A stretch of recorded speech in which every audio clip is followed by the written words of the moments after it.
Good. So, are you as excited as I am? Hmm. Got lots to talk Oh, about. yeah. Got for note. Oh my gosh, I'm thrilled. I'm so excited. Uh, Yeah. um, Last night I was watching an interview with Donna Tartt, and oh, I could talk for like the whole hour just about that, but I feel like there's like a thread with today's theme and that, and it's like, See if you can see if you can articulate it. It might be a good kickoff point for us. well, the more that I watch her, the more that I see myself like in the way that she put like the way that she puts her eyes when she's talking to people is it's like the same. Well, okay, there's a whole thing. We watched the rehearsal with Nathan Fielder, and in that he goes to the autism center and he does this test that's like reading the mind through the eyes. Are you with me? Oh yeah, me. Yeah. Mhm. And then I just really like doing little quizzes and tests and shit like that. So I was like, okay, let's do it. And Jack scored like 27 out of 35, which is a very normal score. And it's like an autism assessment, so it says, oh, the normal score for like neurotypical people is 27 and for autistic people 25. And I scored 7. And my whole Yeah. life made so much more sense to me. And then there's been something about the like it I've become more aware of the um the way that my eyes move when I'm like in conversation or like in when I'm podcasting with Piper and Violet and Jen or things like that. And the way that how can I explain this? It's like the movement of the eyes and then I see it and I see the same patterns in Donna Tartt, and then I relate that to my relationship with language. And she was talking about how when she writes, she reads out loud. And I don't know, it's like,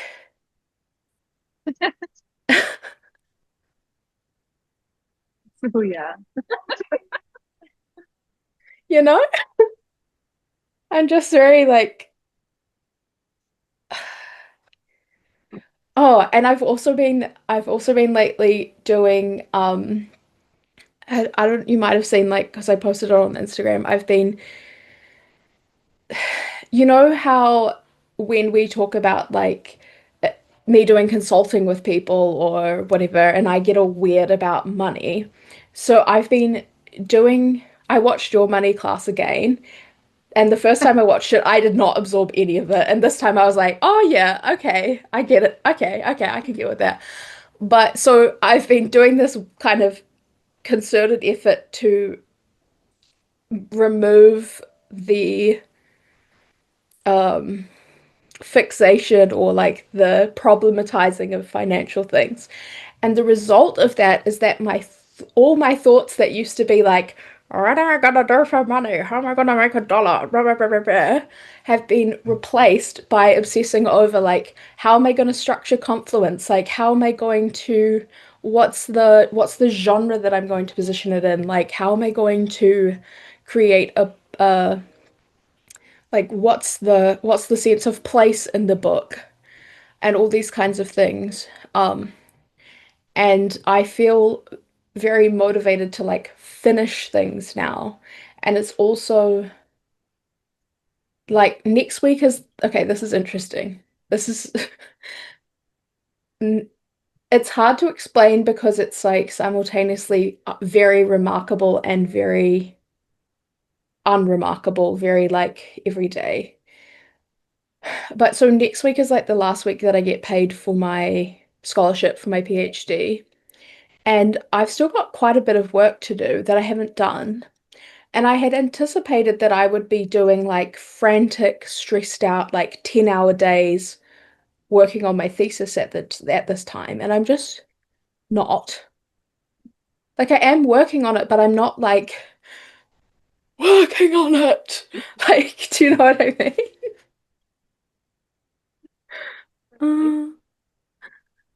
I can't hear you that well again. Hmm. Just I'm talking. Can you hear me? Yeah, yeah. Okay. Um, and I just don't, I thought that I would feel stressed.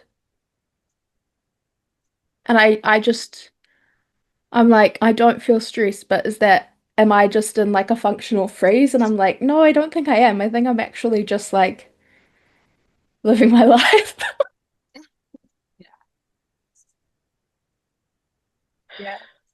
I forget some of the God, I wish I hadn't accidentally remembered to hit record more than halfway through that class because I had set, there's probably like an hour missing of the beginning where I really set everything up. And then I remembered that I forgot to record it. And I was like, yeah, well, um, but I forget some of the, I, I don't know, quippy things that I said Yeah. that day to try to make it super digestible very quickly. Um, I can't remember, but Well, yeah, one of the quips that like really slapped me over the face was like, it's like, oh, there are a few. It's like thinking about when you're thinking about like, oh, I need to do this so I can get money, you're not engaging with money, you're engaging with an idea of money. And I was like, well, how many fucking things in my life have I engaged with the idea of in a yeah. Oh way no, that every restricts time, every time you its think about money, period, you're not thinking about. yeah, Yeah, yeah. And you're not then touching it. yeah, and I was like, well, how much fucking shit have I done that with in my life? A lot. And then the other one was it's like that reorientation around living in a way that pleases you.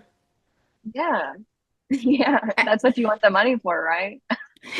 Yeah. It's very simple. Yeah. Yeah, deceptively so. Um, The yes. practice of it takes so many years, Well, and yeah, I it's think forever. yeah, and I think last time I watched it, I was kind of like I had an intellectual understanding of it, but we've done so many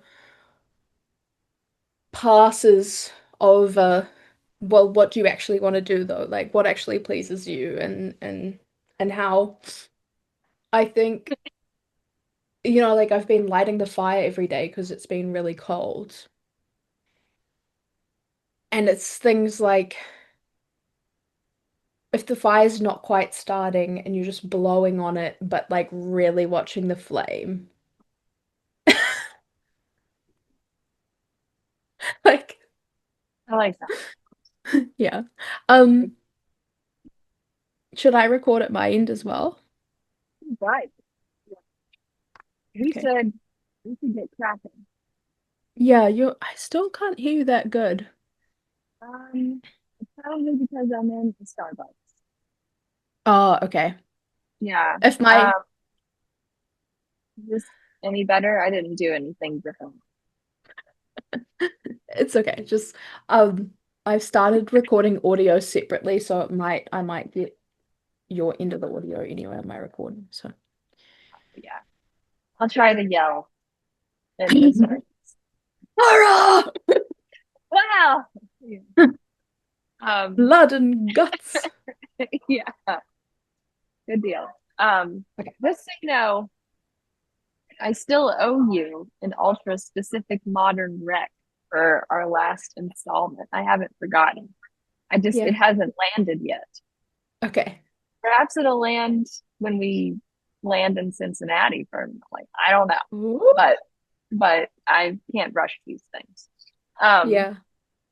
so okay, kick us off. Why did you make me do this, Karen? Why? Even though I love I that you could, did. I just knew that, like, it's that cheesy thing about like you're answering other people's prayers when you answer your own prayers or whatever. No. Um, why did I want horror? Oh, there's a lot of reasons.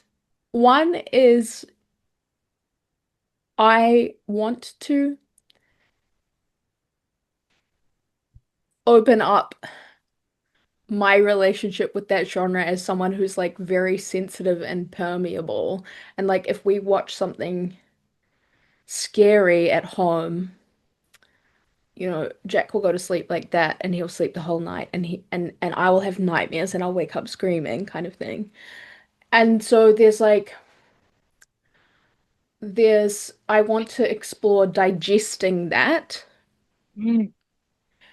And I'm also curious about violence in a way, which I don't know if that's like that's not, it's like horror adjacent, but it's been interesting doing the jujitsu, which is like organized violence that it creates a place and it's like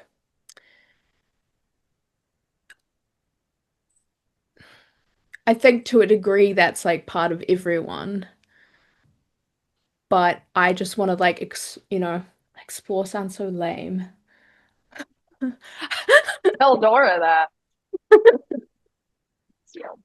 Like I just want to get to know it better and how it like because I got so into my shtick of like darkness. I'm all about the darkness. But now I'm in my shtick of like I'm all about the light. Yeah.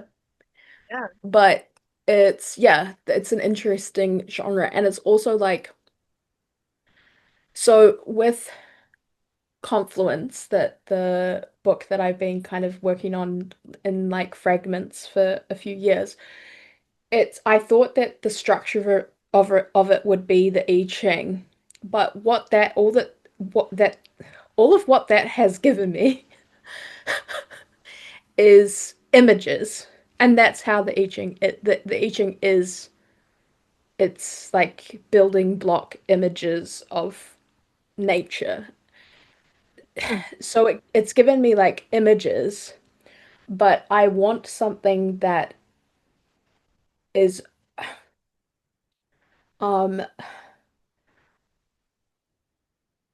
that allows me to like draw a line through the whole thing so that it has the quality of like a relay race where, there's like, here's the thing and it's changing into the other hand. And I'm curious if that's going to be genre. And at the same time, horror has been like, look at me. Well, I'll be coughing a lot. Let's kick things off with I will create here a diagram that I drew in my notes as for images that really sort of encapsulates my main point about horror and esoteric philosophy. Okay, so let's do this. All right, put this over here. Um, drawing. Okay, you'll see in a second how this relates to what you just said. Okay, let's draw this quick and dirty. Where's highlighter? No, pen. Okay.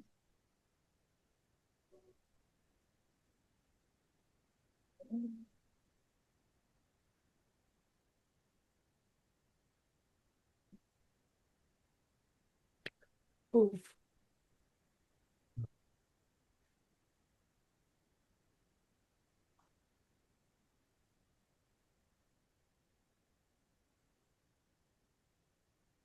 I'm not going to draw the full thing because it would take up too much of our time, but just see, I can talk around it.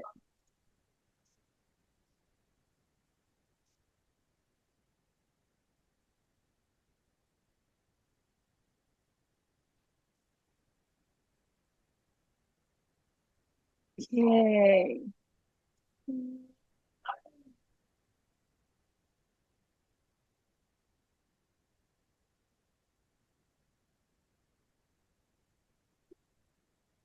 And then, all right.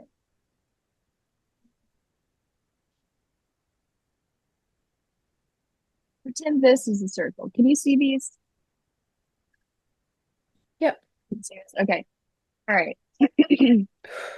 So one of the things that's already caught my attention about what you said, with the I Ching, with jujitsu, yeah, is order.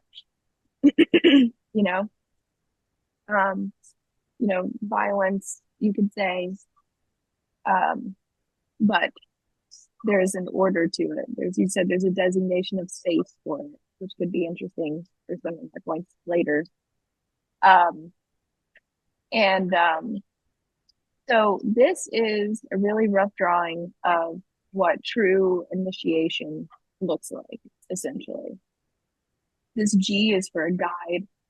This right here is the initiator, an individual. And this U is for the unknown. So an initiation, true faith, that's a cheeky joke. Initiation, it's this is still an authorized form, basically, of trespassing, right? You are being authorized because you have met the precondition and you were prepared enough to trespass into the unknown and basically not be completely annihilated, you know, Mm. where your psyche opens by design, by order, Mm-hmm. by sequence, via time, which will become really relevant to our horror conversation. And so this is Mm. what essentially starts to happen to the individual right here, right? This order, blah blah. And the the self, to a certain degree, parts of it disintegrate, not in a form of dissolution or loss of self, but so that the transparency of their essence starts to become more, the composition of it can be more perceived as composed of the same material as this unknown bubble. In Mm. horror, the opposite happens. Excuse me. So as you can see, there is no G here. There's no guide. Um, and this mess over here is, unprepared, no preconditions, no devotion, Mm. Mm. excuse me, no sanctity, etc. This is an unlawful, unauthorized, unordered, unsequential, illustrated here, trespass into the unknown. Self gets fragmented. This is irreversible in one way. This is irreversible in a completely different way. Um, so, you know, um, this is basically the premise of the core of horror as a genre, what it does.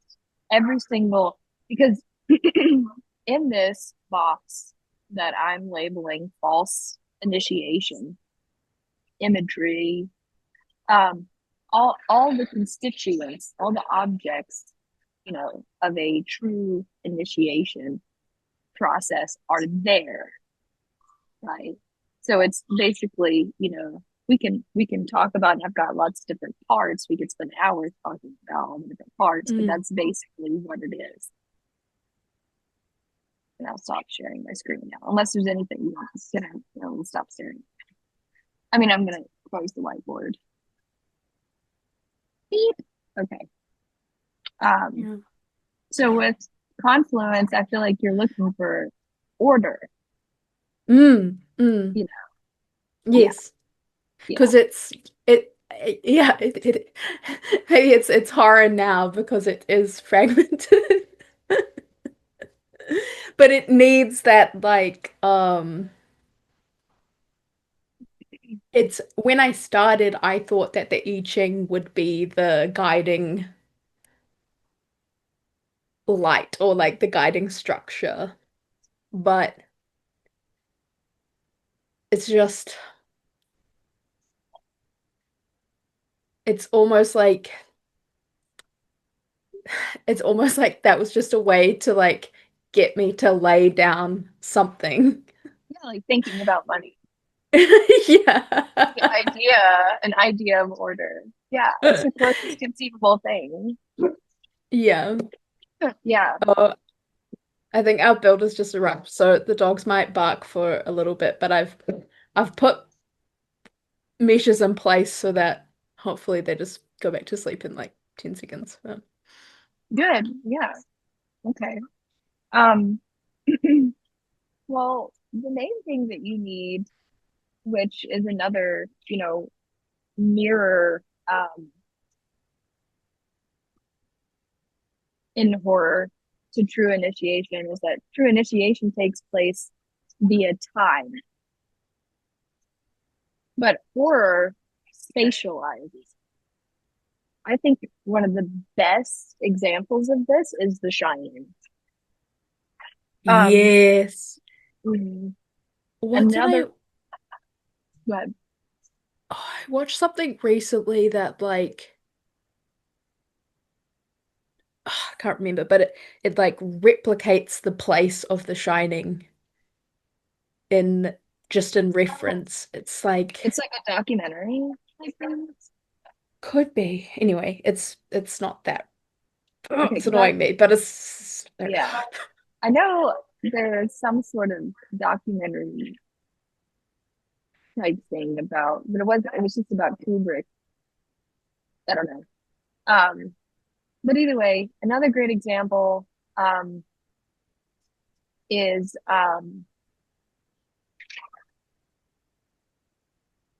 well, Hereditary is a great example of lots of different things that we could talk about today. Um, yeah. but it's a good example of spatialized because the house is basically this occult machine where like it's a sealed vault. Like there is no time, you know. Um, but um, Hereditary, let it be known, I'm a huge Ari Aster fan, obviously. Um, Yeah, I tend to attract those. yeah, yeah. Well, he really gets it. Yeah. He understands in a meta way to me that horror, ironically, paradoxically, in its highest form, is Mm. a literal, story, expression of unlawful initiation, spiritual trespassing, um, you know, false alchemy, false alchemy. You know, speaking of false alchemy, the substance and body horror, which is one of my absolute favorite genres of horror. Mm. I will not miss a body horror flick for nothing. Um, but that one is a great, the substance, which I love, is a really great, Yeah. you know, entrance into talking about, basically what I'm getting at in this diagram, which is unearned transformation, especially where the etheric body is concerned. You know, Yeah. if we, we try to, rip the life body or the etheric body from the physical body, you know, Yeah. things like that. And uh, And it also strikes me as like the misappropriation of will. Yeah, absolutely. Yeah. Um, We're because learning a lot about will. yeah, will is a destructive force, not a generative force, Mm. you know. Um, so when you think about that and you think about the double, I don't know if you pronounce her name Wally or Quayle, the actress. Do you know? I would say quali, which means that I it's would, probably quaily. yeah. Yeah, I that went through You that know, same thing. Like grammar would the say, mausoleum. but it's probably Quayle because that sounds Yeah. better. Yeah. Um, Well, and because she there's an E it's after the A, which you would expect oh that to make it yeah, uh A sound, quail, but there's a U before it. Yeah. yes, Maybe it's yeah, quale, maybe. Maybe it's the Swedish Quayle. qualea. I like that. Uh, you know, but Yeah. basically, if will is a destructive force, then you know, you look at how uh, Margaret was, I forget her name in the thing, in the movie, um, but how she was created, um, the fact that she creates her own life, the fact that she Mm. has autonomy, the fact that she becomes, in a sense, you know, on screen more willful, more generative, you know, um, is a direct inversion of true will, you know. Um, so I mean the with body horror, the whole thing, like no matter which way, no pun intended, you drag the image, it's all about spiritual distortion. Like what is it like to distort what does it look like to distort something um physically because it's a Mm. reverse law. Again, it's all about law. Spiritual law dictates that in order for a physical change to occur, you have to distort something or change something spiritually. So body horror is the opposite of that. You're trying to produce some sort of, spiritual or internal experiential change via the distortion of something physical. So it's the opposite.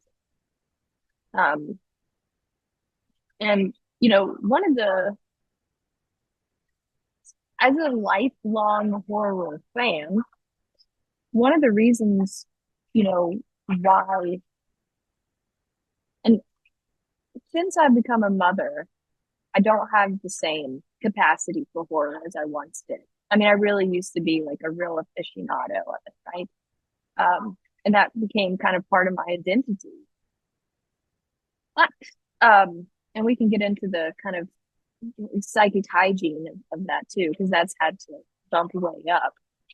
But but one of the reasons why, um, especially in my, childhood, adolescence, I mean, all up into like early adulthood, that I was so consistent in engaging with the genre is because, to pull in astrology for a second, why not? My moon's in Sagittarius. Like everything in my life is contextualized through philosophy, and horror is basically what philosophy represses.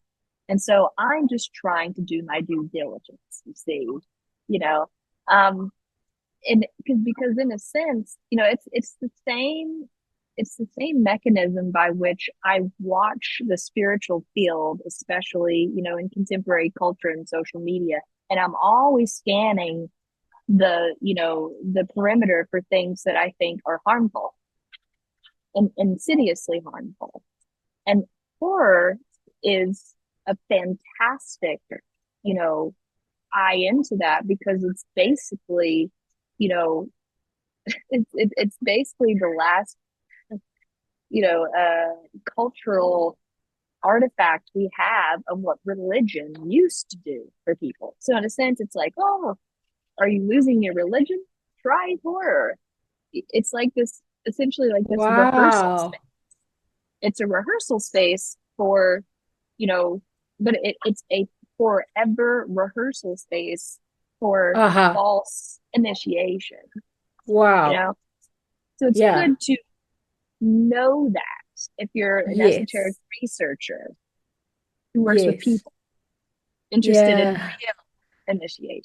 You know what I'm And saying? I think and yes, and I feel like that kind of well, speaking of Sagittarius, and it's funny that I mentioned fire, but my North Node and my MC are in Sagittarius in the 10th house. And just you saying that, and then also, yeah, it's like I think you said to me like it might have been a year ago now, I'm not sure, but you sort of said like, oh, the interest in the darkness is actually the interest in the light, and it's kind of the same like with the um, it's yeah, this like this interest in yeah true initiation, and then f for me specifically, how to create works that, you know, support the flourishing of that in our society and stuff like that.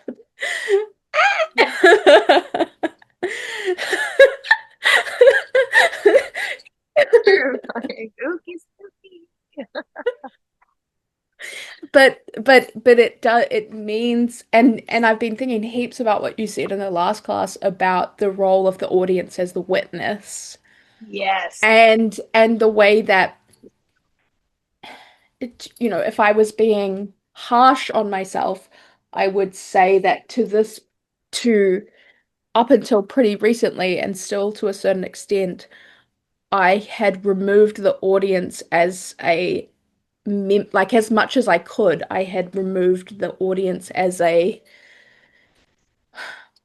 consideration in what I was creating because I was just creating it for me. But it's almost like, you know, the flip that happens where it's like now that is the most interesting part of it is like, well, what's the role of the witness? And then how does that inform what you're creating? Um, the other day I was listening to Connor Habib talk on his podcast and he was saying about like bad podcasting like at its worst is people with like pre-planned questions that disregard the audience as an active.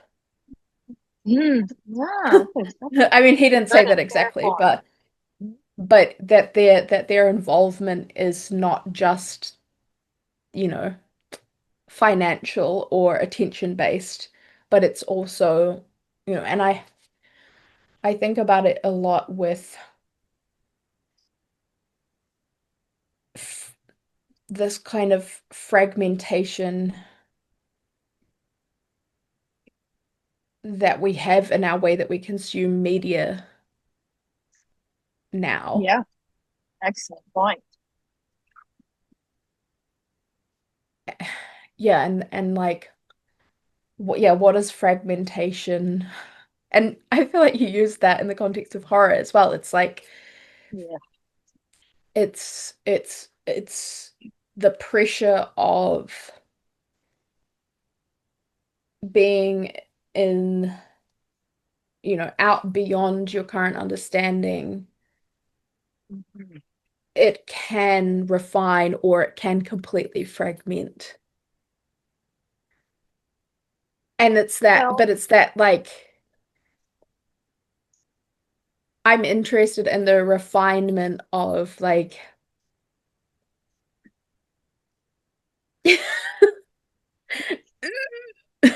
you know, widening it as much as we can in a way that refines us and you know keeps us whole. Yeah, yeah. That's an excellent point. Um, well, that word refined, that is what happens. That's what happens to us when we are going through true initiation processes. The thing is, and this is why I think that I think horror is at the center of what I call the ultimate market because it is, how do I describe it here? Yeah, I mean, pretty cut and dry. The ultimate desire. Because the thing is um,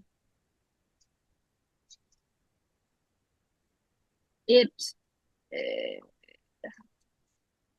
without the without meeting the requirements, without the prepared mind, without the order, without the sequence, without consequence, without preconditions, without devotion, without Mm. spiritual training, when you encounter the unknown, we'll call it, there's no containment.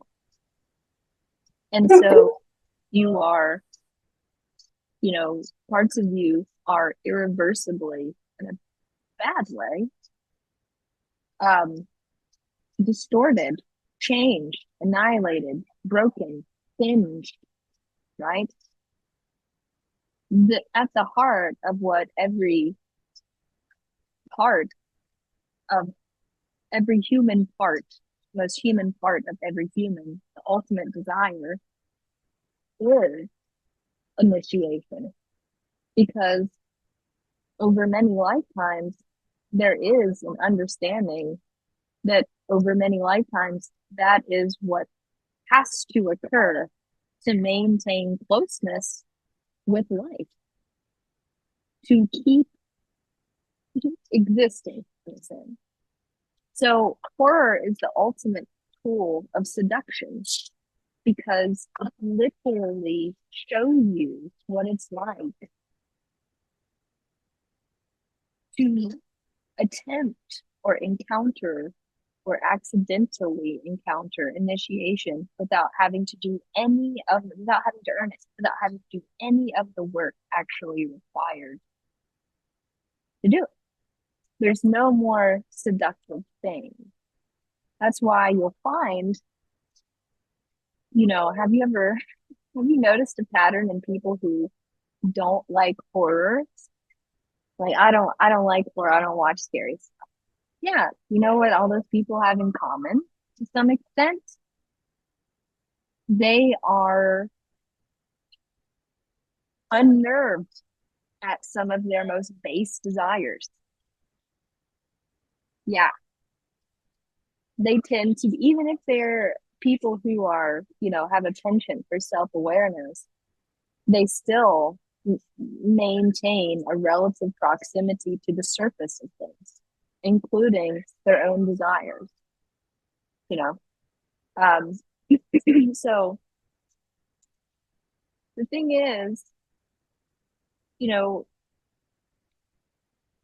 I don't want to paint this picture like all horror is doing is showing us, you know, false alchemy, unearned transformation. This is what, because that really undermines what I think makes it the genre with the most highest potential for actual spiritual nourishment. Because, at the very bottom of the barrel, volatility and violence is at least more honest than denial. Yeah. Yeah. Do you know, fun fact, horror is the most made, like the most number of movies in a genre is horror because for multiple reasons. It's because there's always a market for horror. It's one of the cheapest Mm-hmm. styles of film to there's like a while ago I got really into like academic literature about the horror market. You know, That's like why I for a call it the day. center of the ultimate. It's either Yeah. the center of the ultimate market or the ultimate market. you know. Mm. Um, there's these are like little I put in my notes. It's like I had more time because we rescheduled. I was gonna make a meme. Like I said that, like lost your religion? Have you tried horror? Because it really is, Yeah. like it really is like, you know, it's what would be interesting to look at, perhaps from like a, I don't know, academic or numbers based perspective is the number of self-reported atheists who love horror films. Yeah, Yeah. yeah, yeah, Whoa. yeah. I mean, I took a I mean, you know me.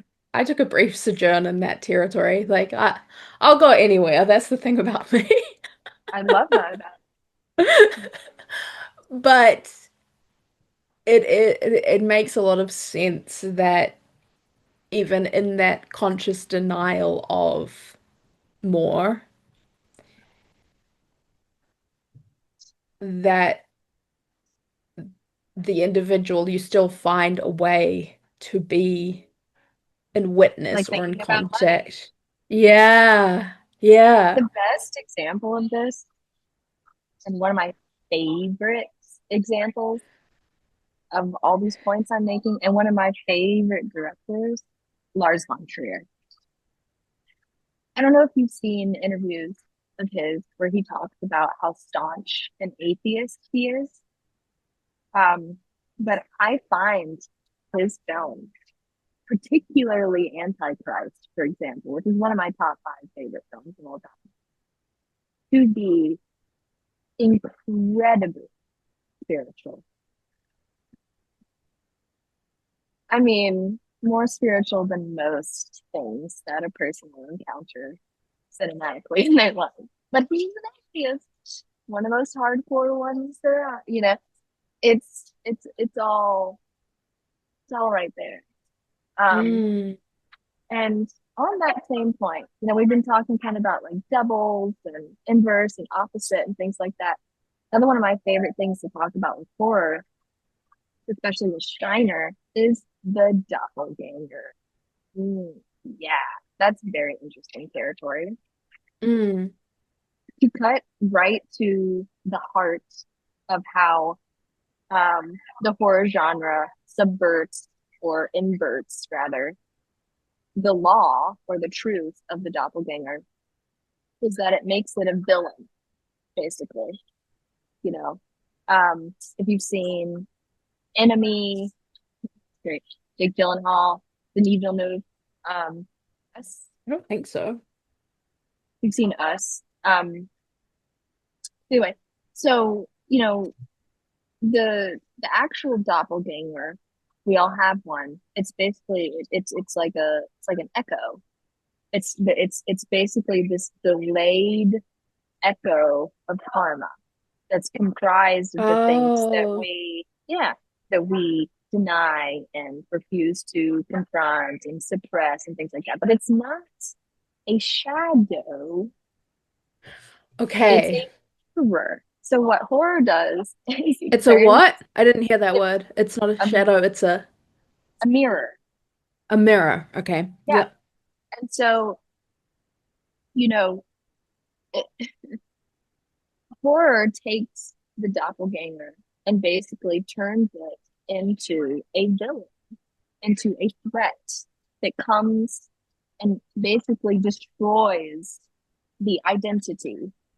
Ah, So, destroys the identity, which is the utter opposite of what it is. And the thing, like, yeah. the doppelganger is a part of the guardian threshold, Mm-hmm. guardian threshold. So basically, you can't get any further by portraying it that way than, the truth. The thing is that you there is a certain point which you cannot continue to evolve. Everyone must, at some point confront the doppelganger. Um, and so, you know, this, I mean, I'm just trying to fly through these and like checking them off as we go. Yeah, just keep going, keep going. Yeah. Well, that's yeah. I felt last time we had so much more to cover, so Oh yeah. Well, I think, if you haven't seen Us, Jordan Peele's second feature-length film, um, I'm not a huge fan of his, but I do really enjoy that one, and particularly for one image in it, which to me, on record, I still have yet to see in that there is an image. If you watch it, I wonder if you'll know exactly what image I'm talking about. You've seen that is to should go down in cinematic history as one of the most iconic horror images I have ever seen in my life. Nothing has topped it since. I mean, it is sublime as an image.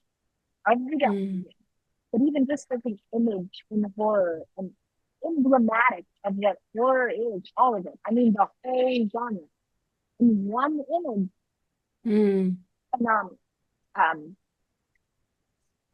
but yeah, yes. So, once you kind of like crack the nut on this, you can go down through all the tropes. And it's very obvious. You just invert the thing, possession, false initiation. It's again, you know. um,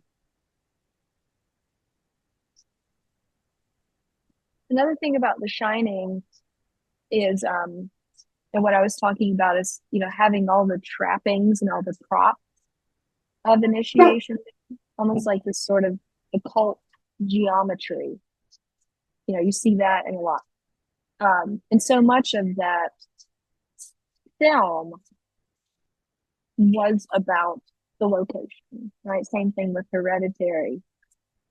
Um, and and one part that is about the trappings of initiation, right? The other part is again about spatializing initiation, basically taking, and the same thing with The Shining as in Hereditary. There's something about time that is stopped, or it's distorted, or it doesn't work right, or it's fragmented. It's not an orderly, sequential, time based process. Um, uh,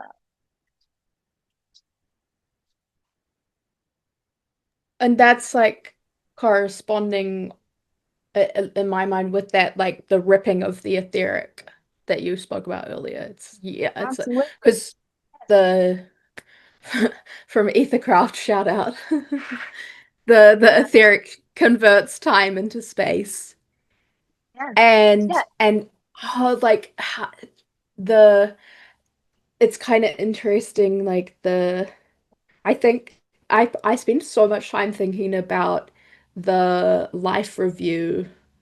Like, we watched a movie about that really recently. Oh, it was really good. It's set in Tokyo. I can't remember what Into it's the called, but void.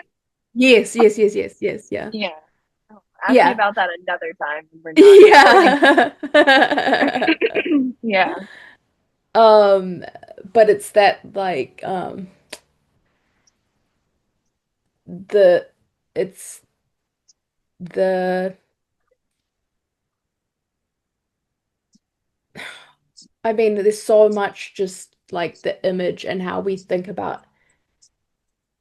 Ugh, I'm like losing my words, but Losing my reliquary. that that like if you have a film or a cartoon, it's just hundreds of images put together and sped up. And Yes. how is life not like that? Oh my God. You gotta read this book called In the Blink of an Eye. Did I tell you Okay. this? I already told you. No. Maybe. called In the Blink of an Eye by Walter Murch, I want to say. It completely changed the way that I look at filmmaking, but also the way that I watch films. But it Mm, talks about essentially, what you're talking about there is that, just like our life, you know, when we blink, it's like a cut in film, right? And just like you were talking about with eye movement, like camera, why is it moving this way? When does it cut? This, book is, a kind of philosophical, spiritual, you know, um, meditation on the construction of filmmaking, making the film, and how to, invites the reader into looking at it like this. And don't you forget that this is you're just watching images in blank, just like you do every waking moment of your life. mm, The only yeah. time that you experience that is when you're dreaming. Now that's a whole other that's some candy there. But you mentioning ethercraft, I'm glad you mentioned that because it reminded me that I wanted to go back to a point that you were making about audience and talk about another class I did, which I can't remember if you did you were you at Lorenovo or did you watch the replay of it? Neither. No, French for the I watched the replay, I think. you watched the replay. I've So I've got the replay like on my YouTube so I could watch it again. I've definitely seen it. But I think it's going to be similar to like your the loam. yeah, And yeah. that's I like to go over things multiple passes, you know? I think anyone I don't think anyone got it first round. Like I remember the Q&A portion and it was like a lot of like that. You know what I mean? Like anyway, so my point is like so the thing I wanted to bring up is the whole section of that seminar that was about audience as etheric ambiance. And Hmm. my my uh proposition is consider that the time in which you spent thinking that the audience wasn't present, it just was in that etheric ambiance, you know, state.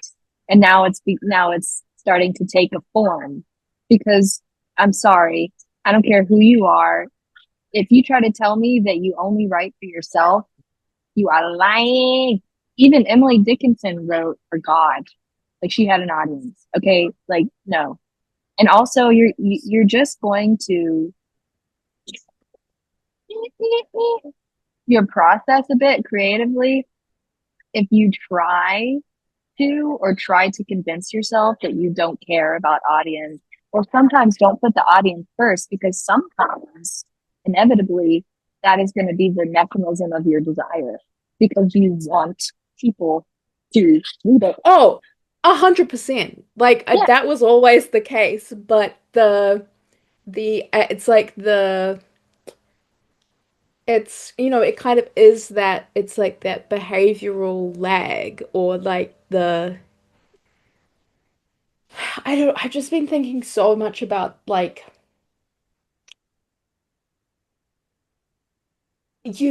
people that are like, oh, I wanted to be like, I'm a movie star and I was a movie star when I was 3 years old and I would always perform for my family.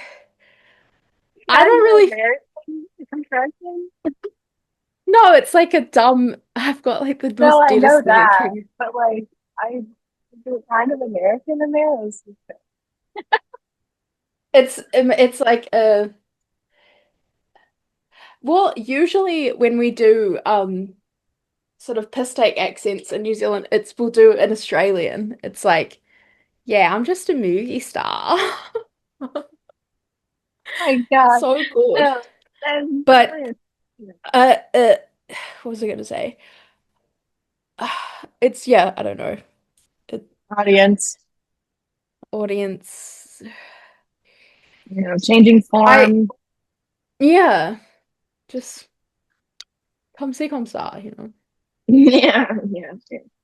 All right, we're closing in. I'm gonna Yeah. make a few last. There's so much we didn't get to. That's fine. That's the way we like it.